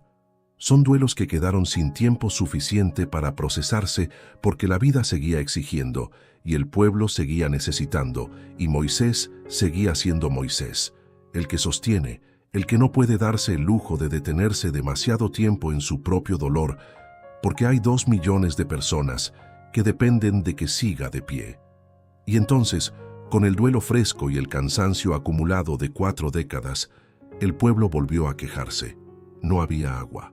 Y el pueblo se reunió contra Moisés y contra Aarón, y contendieron con Moisés, y hablaron diciendo, «Ojalá hubiéramos muerto cuando murieron nuestros hermanos delante del Señor, ¿por qué hicisteis venir a la congregación del Señor a este desierto, para que muramos aquí nosotros y nuestras bestias? Es casi exactamente lo mismo que habían dicho antes. Las mismas palabras, el mismo tono, la misma acusación de que hubiera sido mejor morir en Egipto que seguir este camino. Después de 40 años, el pueblo seguía siendo el pueblo. Seguía quejándose de la misma manera. Seguía sin ver lo que había recibido. Seguía mirando lo que faltaba en lugar de lo que estaba. Moisés y Aarón se fueron de la asamblea a la puerta del tabernáculo y se postraron, y la gloria del Señor apareció. Y el Señor le habló a Moisés. La instrucción fue clara: toma la vara, reúne a la congregación, habla a la roca delante de ellos, y ella dará su agua. Habla a la roca. Esa fue la instrucción. No golpearla, hablarle. Una imagen extraordinaria, la del hombre que tiene autoridad suficiente para que la piedra lo escuche, para que la materia responda a la palabra como respondía al principio cuando todo fue hecho con palabras. Habla a la roca. Y Moisés tomó la vara y reunió a la congregación delante de la roca y les dijo: Oídme ahora, rebeldes, ¿os hemos de hacer salir agua de esta roca? Y alzó su mano y golpeó la roca 2 veces con la vara, y salió agua en abundancia. El agua salió, el milagro ocurrió, el pueblo bebió y sus animales bebieron. Desde afuera, para quien solo miraba el resultado, todo había funcionado, pero algo se había roto. Quiero detenerme en lo que hizo Moisés esa tarde, porque creo que es importante no juzgarlo desde afuera, con la comodidad del que no estaba allí. Moisés golpeó la roca. Desobedeció una instrucción específica en un momento de ira. No por maldad, no por soberbia calculada, por cansancio, por dolor, por 40 años de llevar un peso que era demasiado para un solo hombre y que ese día encontró la grieta que siempre estuvo ahí. Rebeldes los llamó, con ese tono que reconocemos los que hemos llegado alguna vez al límite del cuidado y hemos dicho algo que no queríamos decir, algo que salió de un lugar de agotamiento real, pero que sonó a otra cosa, que hirió cuando no era la intención herir, que reveló una frustración que habíamos guardado demasiado tiempo en un lugar donde no cabía más. Y golpeó la roca 2 veces, no una, 2. Eso también dice algo. El primer golpe pudo ser el impulso. El segundo fue la confirmación de que algo en él se había soltado de una manera que ya no controlaba. La respuesta que Moisés recibió es una de las más difíciles de leer en toda la Escritura. El Señor dijo a Moisés y a Aarón: «Por cuanto no creísteis en mí, para santificarme delante de los hijos de Israel, por tanto, no meteréis esta congregación en la tierra que les he dado. No entrarás a la tierra prometida».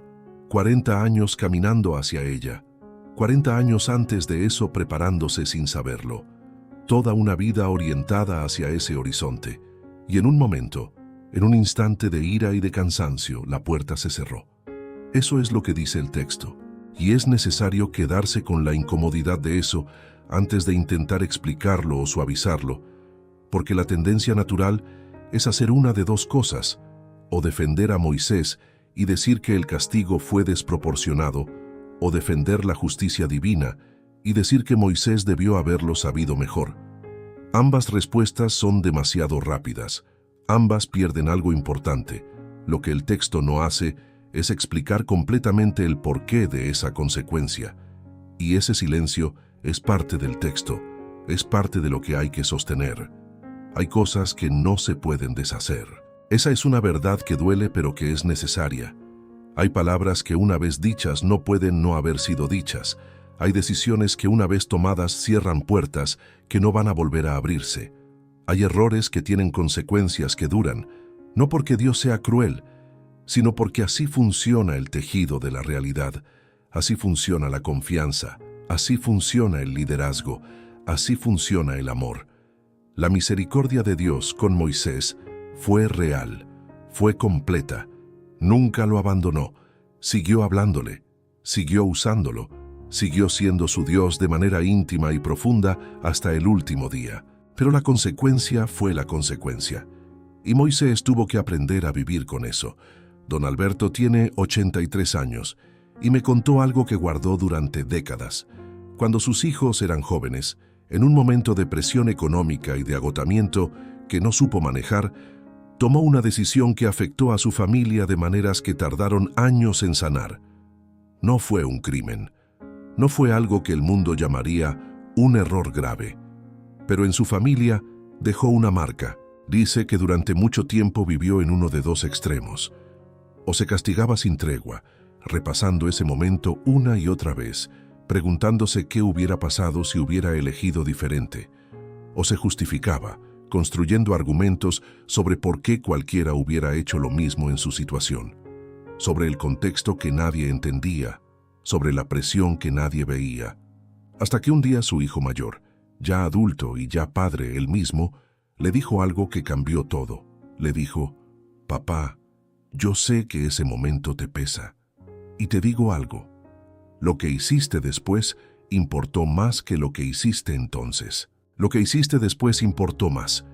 Don Alberto dice que lloró esa noche, no de tristeza, de algo que no tiene un nombre simple, pero que se parece al alivio de que alguien te diga que el error no es toda tu historia. El error no es toda la historia de Moisés. Eso también hay que decirlo con la misma claridad con que se dice la consecuencia. Después del episodio de la roca, Moisés siguió liderando, siguió intercediendo, siguió subiendo al monte y bajando con instrucciones y con la cara resplandeciente de haber estado en presencia de algo que no se puede mirar directamente. Siguió siendo el hombre que el pueblo necesitaba, aunque el pueblo no siempre lo supiera. Y algo más ocurrió que el texto registra con una sobriedad que lo hace más poderoso todavía. Cuando llegó el momento en que Moisés supo que iba a morir, que no iba a cruzar el Jordán, que el liderazgo iba a pasar a Josué, hizo algo que revela el tamaño real de su carácter. Preparó al sucesor. Con la misma dedicación con que había guiado al pueblo, con la misma atención con que había recibido instrucciones en el monte, se dedicó a dejar todo listo para el que iba a terminar lo que él había empezado. Sin amargura visible, sin sabotear el camino del sucesor, sin reducir a Josué ni magnificar su propio sacrificio. Simplemente preparó lo que seguía. Eso es grandeza. No la grandeza del que nunca falla, la grandeza del que falla y sigue, la grandeza del que carga la consecuencia de su error sin que esa consecuencia lo destruya, la grandeza del que aprende a soltar lo que amaba cuando ya no le pertenece y a preparar el camino para el que vendrá. Y aquí quiero hablarte de algo que creo que todos llevamos en alguna medida: el peso del error que no tiene vuelta atrás. Quizás tú también tienes algo así, un momento que cambió algo de manera irreversible, una palabra dicha en el peor momento, una decisión tomada desde el cansancio o desde la ira o desde el miedo, algo que no puedes deshacer aunque quisieras, algo que a veces vuelve en la noche con esa claridad implacable que tienen los recuerdos que duelen. Y quizás eso ha llevado a alguno de esos dos extremos que mencionaba don Alberto, el castigo sin tregua o la justificación sin fisuras, y ninguno de los dos deja vivir de verdad. Hay un tercer camino, es el camino que caminó Moisés después de la roca. No fingir que no pasó, no construir una narrativa alternativa donde el error no fue tan grave, no hundirse en la culpa hasta que la culpa sea el centro de la identidad, sino reconocer lo que fue, cargar la consecuencia con dignidad y seguir haciendo lo que hay que hacer con la misma entrega de antes. Porque el error no es toda la historia, lo que haces después importa. Doña Consuelo tiene 72 años y dice que el error más grande de su vida fue no estar presente en los últimos días de su madre porque estaba peleada con ella por algo que hoy no recuerda bien. Dice que llegó tarde, que su madre murió sin que pudieran reconciliarse en persona y que eso la acompañó durante años como una sombra que no se iba. Hasta que un sacerdote anciano le dijo algo que ella guarda hasta hoy. Le dijo: «El amor que no pudiste dar entonces, dalo ahora, a quien puedas darlo. El amor no tiene fecha de vencimiento y no le importa la dirección. El amor no tiene fecha de vencimiento». Doña Consuelo dice que desde ese día empezó a dar de otra manera. más presente, más atenta, más consciente de que cada momento con las personas que ama es exactamente eso, un momento que no va a repetirse y que merece toda su atención. El error la había cambiado, no en el sentido de haberla destruido, en el sentido de haberla abierto a algo que de otra manera quizás no hubiera encontrado. Moisés no entró a la tierra prometida. Esa es la verdad que hay que sostener sin tratar de hacerla más fácil de lo que es. Pero Moisés llegó al monte Nebo, y desde allí vio lo que Moisés vio desde esa cima, lo que sintió al mirar por primera vez lo que había caminado 40 años hacia ello, sabiendo que no podría pisarlo, lo que ocurrió en ese último encuentro íntimo entre un hombre y su Dios en la cima de una montaña. Eso es lo que vamos a explorar en el capítulo siguiente. Porque hay una paz que no tiene explicación racional, una paz que no viene de haber conseguido lo que uno buscaba, una paz que no depende del resultado, sino de algo más profundo, más antiguo, más difícil de destruir que cualquier consecuencia. Y Moisés la encontró, en la cima de una montaña, mirando hacia adelante, sabiendo que no iba a seguir. Hay lugares en la vida que no son destinos, son umbrales.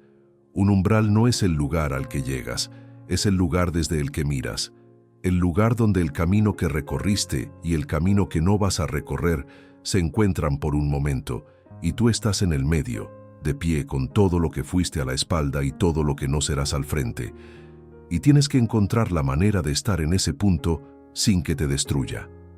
Los umbrales son los lugares más difíciles de habitar, porque exigen algo que va contra el instinto más básico del ser humano.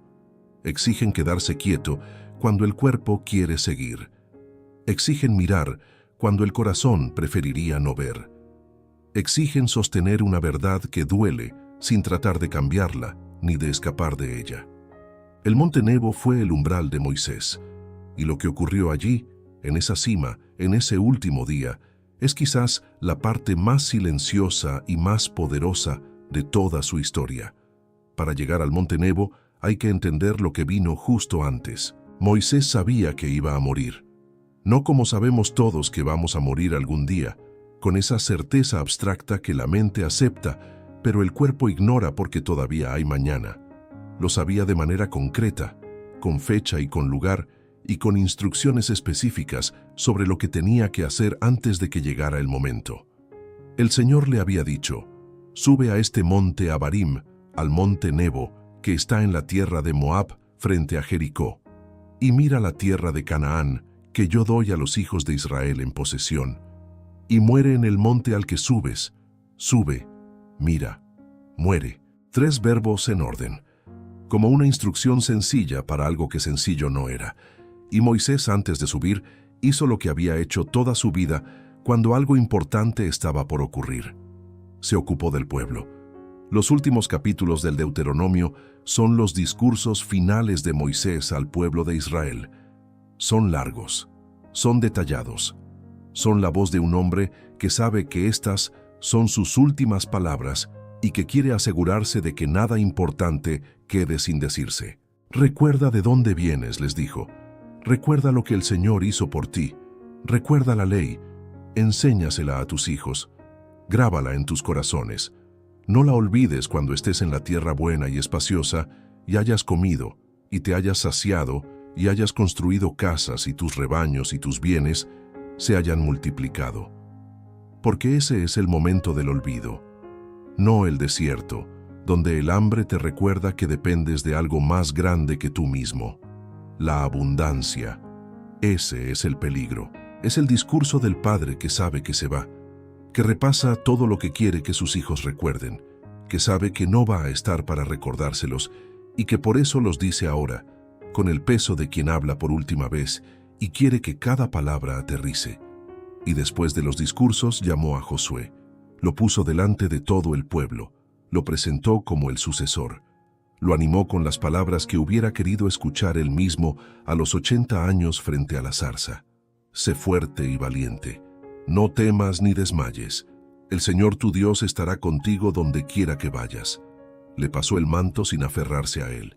Eso también hay que decirlo.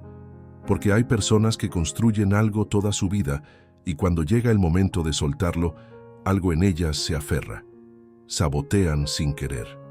Reducen al sucesor para que nadie olvide quién lo construyó. Comparan. Añoran en voz alta los tiempos en que ellas estaban a cargo.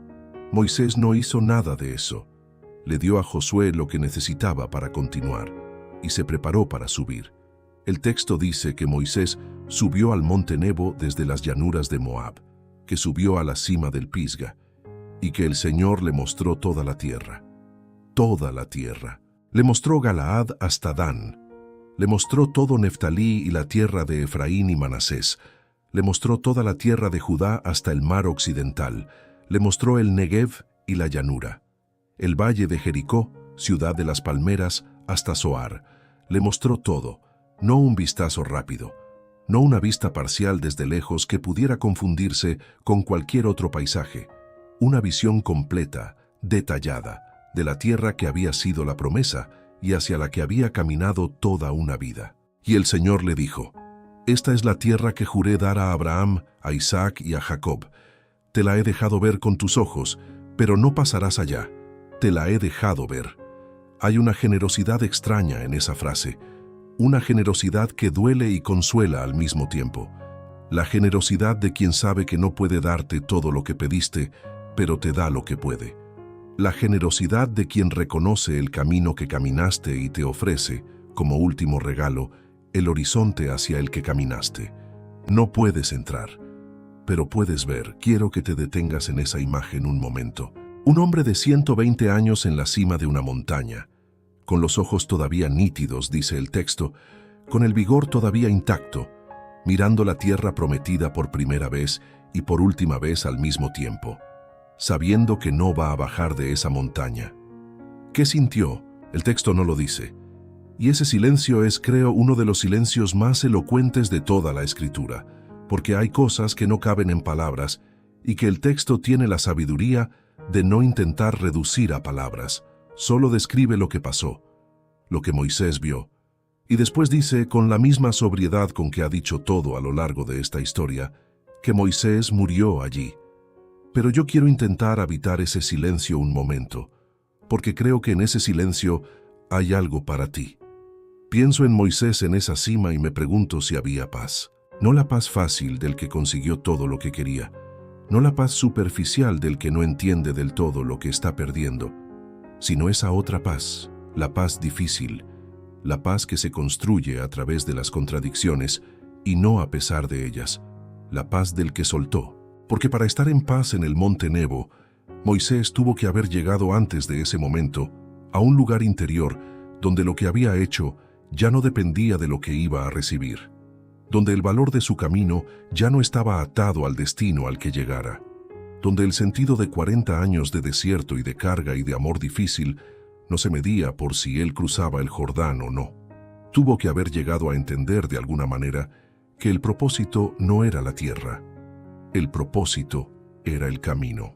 El propósito era el pueblo al que guió, las generaciones que iban a vivir en esa tierra porque él los había llevado hasta su umbral, los hijos y los nietos de los esclavos de Egipto que iban a plantar viñas y construir casas y criar hijos en un lugar propio, porque un hombre de 80 años había dicho que sí frente a una zarza ardiente.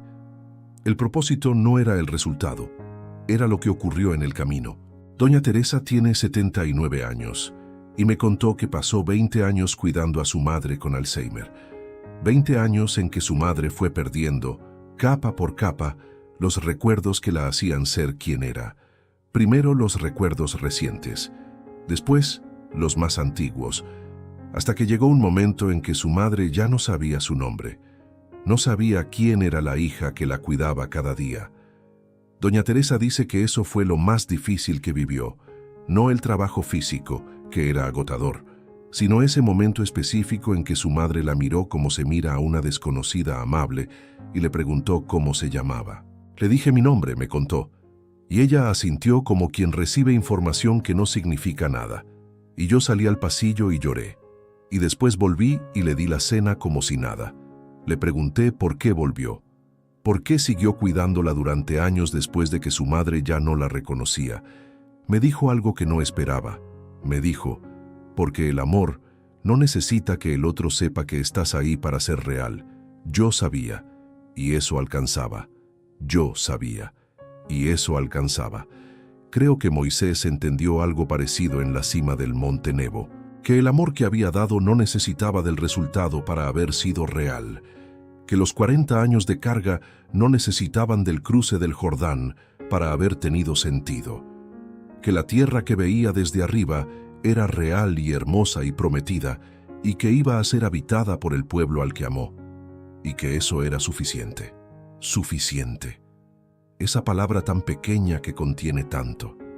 No todo lo que quería, no todo lo que había esperado, no el final que había imaginado en las noches del desierto, cuando el cansancio era más ligero y la promesa parecía más cercana, pero suficiente. Hay una diferencia enorme entre resignación y paz. La resignación dice, no conseguí lo que quería y ya no importa. Tiene el sabor de algo que se cerró con amargura, de una puerta que se cerró de golpe y se dejó de mirar porque mirarla duele demasiado. La paz dice, no conseguí todo lo que quería y aún así tiene sentido. Tiene el sabor de algo completo aunque no sea perfecto, de algo que vale aunque no sea todo lo que se esperaba, de una mano que se abre y suelta, no porque ya no le importe lo que suelta, sino porque ha aprendido que hay cosas que solo se sostienen soltándolas. Moisés en el monte Nebo no se resignó, encontró paz, y esa diferencia es todo. El texto dice que Moisés murió allí, en la tierra de Moab, conforme a la palabra del Señor, y lo sepultaron en el valle, en la tierra de Moab, frente a Bet Peor, y nadie conoce su sepultura hasta hoy. Nadie conoce su sepultura hasta hoy. Esa frase me detiene siempre. En un mundo donde los faraones construían pirámides para que su nombre durara eternamente, donde el tamaño del monumento era la medida de la grandeza, donde ser recordado era la máxima aspiración de los que tenían poder. El hombre más importante de la historia de Israel fue enterrado en un lugar que nadie conoce, sin pirámide, sin monumento, sin lápida que el tiempo haya podido borrar, solo tierra, solo desierto, solo el silencio del que ya cumplió. Y sin embargo, 3000 años después, su historia se sigue contando. No porque sepamos dónde está su tumba, porque su vida tocó algo en la experiencia humana que no envejece, porque lo que vivió, lo que cargó, lo que soltó, habla a algo en nosotros que reconoce la verdad cuando la escucha. Quiero hablarte ahora de algo que quizás no esperabas en este episodio. Quiero hablarte del monte Nebo tuyo. No tienes que tener 120 años para conocer un umbral. Los umbrales no tienen edad. Son esos momentos en que te paras entre lo que fue y lo que no va a ser. Y tienes que encontrar la manera de estar en ese punto sin que te destruya. Quizás ya conoces uno. Quizás fue el momento en que entendiste que algo que habías construido durante años no iba a terminar como esperabas. Un negocio, una relación, un sueño que se fue postergando hasta que un día miró diferente desde adentro, una salud que cambió de manera irreversible, un hijo que tomó un camino que tú no habrías elegido para él, una vejez que llegó antes de que te sintieras listo para recibirla. Y en ese umbral, la pregunta que nadie te va a hacer en voz alta, pero que el corazón se hace solo, en silencio, en las horas tranquilas de la madrugada, es esta. ¿Valió la pena? Moisés, en la cima del monte Nebo, mirando la tierra prometida que no iba a pisar, tuvo que responder esa pregunta, y creo que su respuesta fue sí. No porque todo hubiera salido bien, no porque no hubiera dolor, ni error, ni consecuencias que cargar, sino porque había amado, porque había ido cuando podría no haber ido, porque había sostenido cuando podría haber soltado, porque había preparado el camino para los que venían después aunque no fuera a verlos caminar por él, porque había vivido hacia adelante aunque el resultado no fuera suyo. Hay una última cosa que el texto dice sobre Moisés y que quiero dejarte antes de pasar al capítulo final. Dice que nunca más se levantó profeta en Israel como Moisés, a quien el Señor conoció cara a cara. Cara a cara. No es una expresión que el texto use con ligereza. Es la expresión de la intimidad más profunda que se puede tener con algo más grande que uno mismo. No la relación del siervo con el amo, no la del súbdito con el rey, la del amigo con el amigo, la del que mira de frente y es mirado de frente, sin intermediarios, sin distancia de protocolo, sin el velo que separa lo sagrado de lo cotidiano. Moisés conoció a Dios cara a cara. Y en esa frase está, creo, la clave de todo lo que lo sostuvo. No fue la certeza del resultado, no fue la garantía de que todo saldría bien, no fue el mapa completo del camino antes de empezar a caminarlo, fue la presencia. Fue saber que en el desierto más oscuro y en la cima más expuesta y en el momento más difícil, había algo que miraba de frente y no apartaba los ojos. Eso sostuvo a Moisés. Y quizás eso también puede sostener algo en ti. En el último capítulo vamos a sentarnos con todo lo que Moisés nos enseñó, no como resumen ni como lista de puntos para recordar, sino como esas conversaciones que se tienen cuando ya se ha contado todo lo que había que contar y lo que queda es lo más esencial, lo que deja esta historia en el cuerpo, lo que se lleva uno a casa. Las 3 lecciones del hombre que empezó a los 80. Y la pregunta que quiero que te hagas hoy, no mañana, hoy, eso, en el capítulo final. Hay historias que terminan con una llegada. El héroe cruza la línea, el viajero entra a su casa, el soldado vuelve, el enfermo sana, el exiliado regresa. La historia llega al punto al que apuntaba desde el principio, y uno puede cerrar el libro o apagar la pantalla con esa sensación particular de completud, esa sensación de que las cosas llegaron a donde tenían que llegar y que el mundo tiene un orden que a veces se cumple.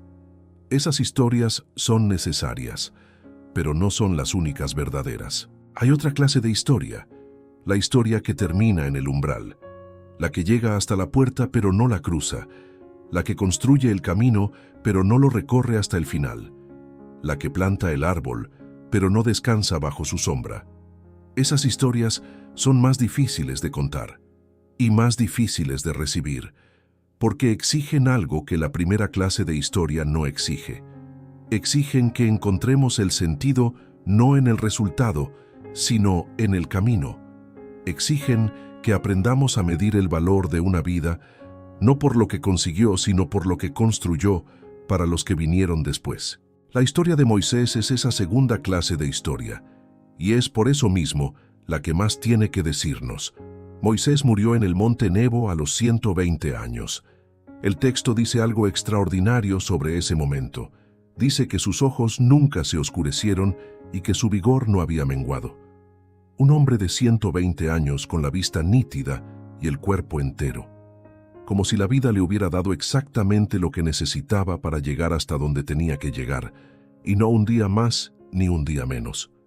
Murió en la cima de una montaña mirando hacia adelante, no mirando atrás hacia el desierto que había cruzado, no mirando hacia abajo hacia el valle donde había fallado, mirando hacia la tierra que se extendía al frente, la tierra de la promesa, la tierra que no iba a pisar, pero que iba a vivir en el corazón del pueblo que había guiado hasta su umbral. Esa dirección importa. La dirección en que uno muere dice algo sobre la dirección en que vivió. Quiero contarte algo que el texto no dice de manera explícita, pero que está ahí, entre líneas, para el que quiere leerlo. Cuando Moisés murió, el pueblo lloró 30 días. 30 días de duelo nacional. 30 días de un pueblo entero detenido en su camino para honrar a un hombre. No 30 días de ceremonia vacía, de luto obligatorio por el jefe que se fue. 30 días de algo real, de la clase de ausencia que se siente en el cuerpo antes de poder nombrarse con palabras. Ese llanto dice algo que ningún monumento podría decir mejor.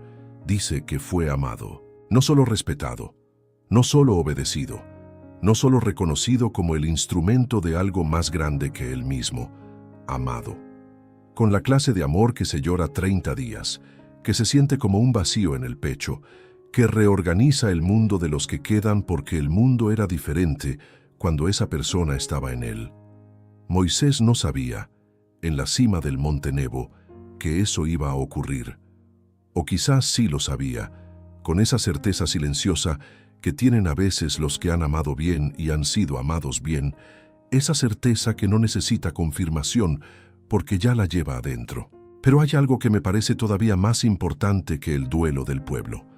Algo que ocurrió mucho después, siglos después, milenios después, en un monte diferente, en una historia diferente, con un contexto que Moisés no podía haber imaginado desde su cima del Nebo. El texto del Nuevo Testamento, en el relato de la Transfiguración, describe un momento en que Jesús sube a un monte con 3 de sus discípulos y su apariencia se transforma. Y en ese momento, dice el texto, aparecieron Moisés y Elías hablando con él. Moisés apareció, el hombre que no entró a la tierra prometida, el que fue enterrado en un lugar que nadie conoce, el que terminó su historia en un umbral. Ese hombre apareció en el monte de la Transfiguración, hablando con Jesús sobre lo que estaba por cumplirse. No entró a Canaán, pero llegó mucho más lejos de lo que podría haber imaginado en el desierto de Madián, cuidando ovejas y convenciéndose de que su historia ya había terminado. Eso también es legado. El legado que va más allá de lo que podemos ver. El que viaja por caminos que no controlamos hacia destinos que no podemos imaginar. El que no termina donde nosotros terminamos. Y ahora quiero hablarte de las 3 lecciones que me deja Moisés. No como una lista que recordar, como 3 piedras que poner en el bolsillo y llevar contigo cuando el camino se pone difícil. La primera lección es esta. Nunca es tarde para empezar lo que es tuyo. Moisés empezó a los 80 años. No empezó a pesar de tener 80 años. Empezó con 80 años, con todo lo que eso significaba, con el cansancio y con la experiencia y con los errores ya cometidos y con los años del desierto que lo habían vaciado de soberbia y llenado de algo más resistente y más útil. Los 80 años no fueron un obstáculo que superar. Fueron parte de lo que lo hacía el hombre indicado para lo que tenía que hacer. Pienso en cuántas personas conozco que llevan dentro algo que saben que es suyo, un llamado, un paso que dar, algo que construir o decir o sanar o comenzar, y que no lo hacen porque se han convencido de que ya es demasiado tarde, que el momento pasó, que a su edad no tiene sentido, que lo que podría haber sido ya no puede ser. Y quiero decirte algo que espero que se quede contigo más allá de este episodio. El fuego de la zarza no tenía un límite de edad. Ardía para un hombre de 80 años con tanto fervor como habría ardido para uno de 20. Porque lo que estaba en juego no era la energía del cuerpo, sino la disponibilidad del corazón. Y el corazón disponible no envejece de la manera en que envejece el cuerpo. Puede estar más formado, más profundo, más libre de las urgencias superficiales que confunden a los jóvenes. Puede tener exactamente la clase de madurez que cierto trabajo requiere. Hay algo en tu vida que sabes que es tuyo y que todavía no has comenzado porque te has convencido de que ya es tarde. Moisés también lo creyó. Estaba equivocado. La segunda lección es esta. El amor que no recibe reconocimiento no es amor perdido. Moisés amó a un pueblo que no siempre supo amarlo de vuelta, que se quejó cuando tenía que agradecer, que recordó la esclavitud como si hubiera sido un paraíso, que fabricó ídolos mientras él estaba en el monte recibiendo la ley para ellos, que amenazó con apedrearlo en los momentos más difíciles, y Moisés siguió, no porque fuera insensible al dolor de no ser correspondido, sino porque había aprendido algo que es una de las verdades más difíciles y más liberadoras que existen. Había aprendido que el valor del amor no lo determina el que lo recibe, lo determina el que lo da. El amor que das en silencio, que das cuando nadie lo ve, que das cuando no hay garantía de que sea reconocido, ni correspondido, ni siquiera notado. Ese amor es tan real y tan poderoso como el amor que se agradece y se celebra. A veces más, porque el amor que no depende del reconocimiento es el amor que ha llegado a su forma más pura, el amor que ya no necesita nada a cambio para seguir siendo el mismo. Si cuidas a alguien que no siempre te lo agradece, si sostienes algo que no siempre se sostiene a sí mismo, si das de un lugar que a veces siente que ya no tiene más que dar, quiero que sepas que ese amor cuenta, que ese amor construye cosas que no puedes ver todavía, que ese amor es, en muchos sentidos, el más grande de todos. La tercera lección es esta: hay paz en soltar lo que no te pertenece conservar. Moisés no entró a la tierra prometida. Eso es un hecho que no cambia. Y durante años quizás lo cargó, lo pensó, lo volvió a pensar en las noches del desierto, cuando el cansancio bajaba la guardia y los pensamientos entraban sin pedir permiso. Pero en la cima del monte Nebo, mirando hacia adelante, algo ocurrió que el texto describe con la sobriedad de los que saben que hay cosas que no necesitan explicación.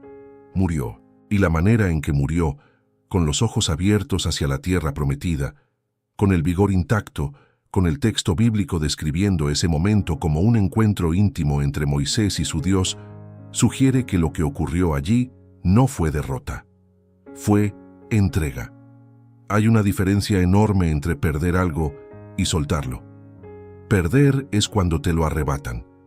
Soltar es cuando lo dejas ir porque has entendido que ya cumplió su función en tu historia, o que siempre le perteneció a algo más grande que tú, o que el propósito para el que lo sosteniste ya se cumplió aunque no de la manera que esperabas. Moisés soltó la tierra prometida, no porque no la quisiera, sino porque entendió que su parte en esa historia era llevar al pueblo hasta el umbral, que el umbral era su destino, que llegar al umbral y preparar el paso del que vendría después era, en sí mismo, una forma completa de victoria. ¿Hay algo en tu vida que estás sosteniendo con una tensión que ya no sirve? ¿Algo que quizás ya cumplió su función y que tu corazón sabe que es tiempo de soltar, aunque soltarlo duela?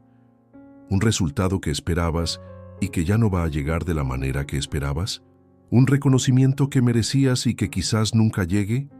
¿Un final que imaginaste y que la vida dibujó de otra manera? La paz que encontró Moisés en la cima del monte Nebo está disponible, no para el que no sintió la pérdida, para el que la sintió completa y de todas formas eligió mirar hacia adelante. Doña Amparo tiene 84 años y me dijo algo que no he podido dejar de pensar desde que lo escuché.